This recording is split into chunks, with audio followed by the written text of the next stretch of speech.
আমি পড়ে শেষ করলাম অভিজ্ঞান গাঙ্গুলির বিখ্যাত চাণক্য সিরিজের প্রথম দুটি বই, হত্যাশাস্ত্র, এবং আজ সকালেই পড়ে শেষ করেছি ষড়শাস্ত্র।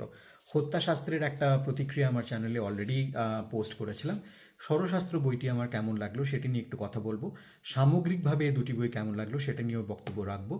তবে তার আগে প্রথমেই বলে দিই, যদি আপনারা এই বই দুটির সম্পর্কে শুনে থাকেন এবং ভাবছেন এখনও বইগুলি কিনবেন কিনা, তাহলে কিন্তু আমি বলবো 100% আপনারা কিন্তু বই দুটি কিনে পড়তে পারেন। যদি আপনাদের ঐতিহাসিক প্রেক্ষাপটে লেখা বই ভালো লাগে বা থ্রিলারীয় বই ভালো লাগে, তাহলে কিন্তু ওই দুটো বই বা এই দুটি জনরার মিশেল যদি ভালো লাগে, তাহলে কিন্তু এই দুটি বই আপনারা কিনে পড়তে পারেন। এবারে চলে আসি বই দুটি নিয়ে আমার প্রতিক্রিয়াতে। প্রথম বই মানে হত্যাশাস্ত্রে রয়েছে 4টি উপন্যাসিকা, দ্বিতীয় বই ষড়শাস্ত্রে রয়েছে 2টি উপন্যাসিকা। প্রথম বইয়ে যেহেতু একটা ডিটেলড রিভিউ বা অ্যানালিসিস আমি অলরেডি করে ফেলেছি, সেজন্য সেই বইটি নিয়ে বেশি কিছু বলবো না। এটা বলি যে প্রথম বই যেখানে শেষ হয়েছে, মানে আচার্য চাণক্যের সাথে তার প্রবল প্রতিদ্বন্দ্বী আচার্য শকুনির একটা বুদ্ধির লড়াই চলছে এবং তাদের মধ্যে ডাইরেক্টলি ফেস অফ হচ্ছে না, তারা মিলিত হচ্ছেন না, কিন্তু এই প্রতিদ্বন্দ্বিতা কিন্তু একটা প্রবল লেভেলে গিয়ে শেষ হয়েছিল হত্যাশাস্ত্রে, এবং সেখান থেকেই দ্বিতীয় পর্ব মানে ষড়শাস্ত্র শুরু হয়েছে। এই দুই আচার্যের মধ্যে যে একটা বুদ্ধির খেলায় যে কে কাকে মাত দিতে পারেন, কে কাকে টেক্কা দেবেন, সেই ব্যাপারটা কিন্তু ষড়শাস্ত্রের কেন্দ্রবিন্দুতে। দুটি বইয়ের মধ্যে আমার কিছু কিছু তফাৎ চোখে পড়েছে। তার আগে একটা কথা বলি, এই বইটি কিন্তু আরও আমরা যে ক্লাসিক্যাল গোয়েন্দা গল্পগুলি পড়ে পড়ে অভ্যস্ত, ব্যোমকেশের বা ফেলুদার, যদিও চাণক্যকে একজন ডিটেকটিভ বা ইনভেস্টিগেটরের ভূমিকা অবতীর্ণ করে অভিজ্ঞান গাঙ্গুলি কিন্তু একটা খুব খুব দক্ষতার সাথে এই কাজটা করেছেন।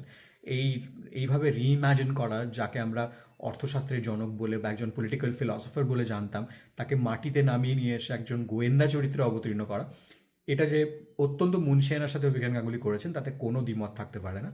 কিন্তু এই বইটাতে কিন্তু সেরকম কোনো মেমোরেবল, দুটি বইতে সেরকম কোনো মেমোরেবল লাইন্স নেই যেগুলো কিন্তু আমরা ফেলুদাতে বা ব্যোমকেশে পড়ে অভ্যস্ত, যেটা অনেক দিন লোকের মনে থেকে যাবে।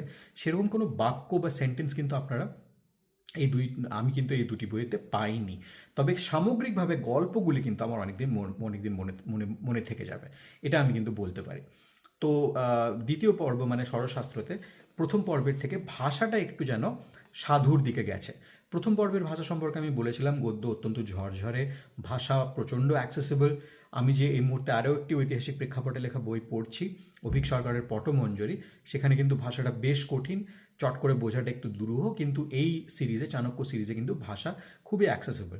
তবে তা সত্ত্বেও আমি বলবো দ্বিতীয় পর্বে মানে ষড়শাস্ত্রতে ভাষাটা আরেকটু যেন রিফাইনমেন্টের দিকে নিয়ে গেছেন অভিজ্ঞান গাঙ্গুলি। একটা ছোট্ট উদাহরণ দিই, প্রথম বইতে যেমন তিনি চাণক্যের টিকিটিকে টিকি বলেই ডেসক্রাইব করেছেন, দ্বিতীয় পর্বে কিন্তু সেই টিকি হয়ে গিয়েছে কেশশিখা। অতএব ভাষায় কিন্তু একটু বিবর্তন ঘটেছে। আরও একটা যে মেজর চেঞ্জ আমি দেখলাম প্রথম পর্ব থেকে দ্বিতীয় পর্বে, সেটা হচ্ছে প্রথম পর্বে যে জীবসিদ্ধির ক্যারেক্টারটা ছিল এবং জীবসিদ্ধির সঙ্গে চাণক্যের যে সম্পর্কটা, সেটা কিন্তু একটা মাস্টার অ্যান্ড অ্যাপ্রেন্টিস লেভেলেই ছিল, এবং জীবসিদ্ধির চরিত্রটা কিন্তু খুব একটা বেশি আমি নিউয়ান্স বা ডেপথ দেখতে পাইনি, একটু ফ্ল্যাট 2 ডাইমেনশনাল চরিত্র বলেই মনে হয়েছিল। কিন্তু ষড়শাস্ত্রে কিন্তু সেই জীবসিদ্ধি অনেকটা সেন্ট্রাল জায়গায় চলে এসছেন, তার চরিত্রে অনেক নুয়ান্স, অনেক বেশি ডেপথ অ্যাড করা হয়েছে, হিরোইজম অ্যাড করা হয়েছে, এবং তার সঙ্গে চাণক্যের যে সম্পর্কটা, সেটাও শুধুমাত্র মাস্টার অ্যাপ্রেন্টিস লেভেলে না থেকে পিতা পুত্রের সম্পর্ক, অনেক সময় কিন্তু দুই বন্ধুর সম্পর্কের মতনও কিন্তু লেগেছে আমার। তারা একে অপরের সাথে খুনসুটি করছেন, মজা করছেন, একে অপরকে টিজ করছেন, জোক করছেন একে অপরের সাথে, এরকম কিন্তু নানান ধরনের এলিমেন্টস রয়েছে। অতএব এই জীবসিদ্ধি এবং চাণক্যের মধ্যে যে ডাইনামিকটা, যে ইকুয়েশনটা, সেটা কিন্তু চেঞ্জ হয়ে গিয়েছে দ্বিতীয় বইতে, আমার কিন্তু যথেষ্ট ভালো লেগেছে। সম্রাট চন্দ্রগুপ্ত মৌর্য দুটি পার্টেই কিন্তু তাকে, তার চরিত্রের মধ্যে খুব একটা বেশি কমপ্লিকেশন নেই, তাকে আউট অ্যান্ড আউট একজন হিরো হিসেবেই দেখানো হয়েছে, মহানায়ক হিসেবেই দেখানো হয়েছে, তার খুব একটা বেশি কিছু করারও নেই এই দুটি বইতে সত্যি বলতে, কিন্তু তাকে কিন্তু এরমভাবে এটা হিরো হিসেবেই কিন্তু তাকে প্রজেক্ট করা হয়েছে। এছাড়া দ্বিতীয় বইতে আমার যেটা ভালো লেগেছে সেটা হলো প্রথম পর্বে চাণক্যকে যতটা মহামানবিক বলে পেশ করা হয়েছিল, যদিও সেখানে দেখানো হয়েছিল যে তারও একজন প্রতিদ্বন্দ্বী আছেন যিনি যিনি কিন্তু অত্যন্ত বুদ্ধিমান এবং চাণক্যকে তিনি হারিয়ে দিতে পারেন কখনো কখনো, কিন্তু তাহলেও চাণক্যকে অনেক বেশি মহামানবিক বলে কিন্তু প্রথম পর্বে আমার লেগেছিল। দ্বিতীয় পর্বে চাণক্য কিন্তু অনেক বেশি মানবীয়, মানে তিনি ভুল করছেন, তার সেই ভুলের জন্য তার অপূরণীয় ক্ষতি হয়ে যাচ্ছে, সেই ক্ষতির মাসুল তাকে দিতে হচ্ছে, তিনি নিজেকে ক্ষমা করতে পারছেন না, এই রকম নানান ধরনের সাব থিম কিন্তু রয়েছে, যার যার কারণে চাণক্যের ক্যারেক্টারটা কিন্তু অনেক বেশি মানবীয় দ্বিতীয় বইতে। এটা আমার খুব ভালো লেগেছে। গল্পটি যেভাবে শেষ হয়েছে ষড়শাস্ত্রের, সেখানেও একটু হিন্ট দেওয়া হয়েছে যে শকুনির সাথে চাণক্যের লড়াই এতেই শেষ নয়, আরও হয়তো লড়াইয়ের বাকি আছে, যবনিকা পতন কিন্তু হয়নি। কিন্তু তা সত্ত্বেও আমি বলবো ষড়শাস্ত্র বইটি কিন্তু স্বয়ংসম্পূর্ণ, নিজেদের মধ্যে একটা পরিপূর্ণতা রয়েছে। আমার কিন্তু বইটা পড়ে স্যাটিসফাইডই লেগেছে, মনে হয়নি যে ও একটা বিরাট বড় ক্লিফ হ্যাঙ্গার, এর পরের কী হচ্ছে সেটা না জানতে পারলে আমার অস্বস্তি হবে বা বইটা আমাকে এর পরের পার্টটা আমাকে এক্ষুনি পড়ে ফেলতে হবে, সেরকম মনে হয়নি। আমি জানি এই সিরিজের আরেকটি বই রয়েছে একদা আর্যাবর্তে, যে বইটা আমার কাছে আছে, আমি এখনও পড়িনি। তো বইটা সিকুয়েল কিনা, ষড়শাস্ত্রের সিকুয়েল কিনা আমি জানি না, নাকি প্রিকুয়েল হত্যাশাস্ত্রের, আমার ঠিক ধারণা নেই। তবে আমার মনে হলো ষড়শাস্ত্র পড়ার পরে এই দুটি পার্ট পড়ার পরে যে একটা কিন্তু সম্পূর্ণতা পেয়েছে, আমি স্যাটিসফাইড পাঠক হিসেবে। আরও একটি যেটা ভালো জিনিস আমার দুটি বইতে লেগেছে, সেটা হচ্ছে বই দুটির কিন্তু প্রোডাকশন কোয়ালিটি খুব ভালো।